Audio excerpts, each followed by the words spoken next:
மார்கழி மாதத்தின் சிறப்புகள் என்ன தெரியுமா? தமிழ் மாதங்களில் மார்கழி என்பது இறைவனுக்கு உரிய மாதமாக விளங்குகிறது. மற்ற மாதங்களில் ஒரு நாளோ ஒரு கிழமையோ மட்டுமே இறைவனுக்கு உகந்ததாக இருக்கும். ஆனால் மார்கழியில் மட்டும் அந்த மாதம் முழுவதும் இறைவனுக்கு உகந்ததாகவே போற்றப்படுகிறது. மார்கழி மாதத்தை தேவர் மாதம் என்று குறிப்பிடுவர். கடவுளை வழிபடுவதற்காக இம்மாதம் ஒதுக்கப்பட்டுள்ளதால் இம்மாதத்தில் எவ்வித மங்கள நிகழ்ச்சிகளும் நடத்தப்படுவதில்லை. சைவ ஆலயங்களிலும் வைணவ ஆலயங்களிலும் சூரிய உதயத்திற்கு முன்னதாகவே பூஜை ஆராதனை நடத்தப்படும். மேளதாள வாத்தியங்கள் முழங்கப்படும். சிவாலயங்களில் திருவெம்பாவை திருப்பள்ளி எழுச்சியும், விஷ்ணு ஆலயங்களில் திருப்பாவையும் பாடப்படும். விஷ்ணு ஆலயங்களில் மார்கழி மாதம் முழுவதும் திருப்பாவை பாடுவர்.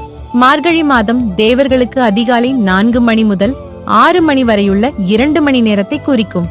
சூரிய உதயத்துக்கு முன்பான இந்த காலம் பிரம்ம முகூர்த்தம் என்று அழைக்கப்படும்.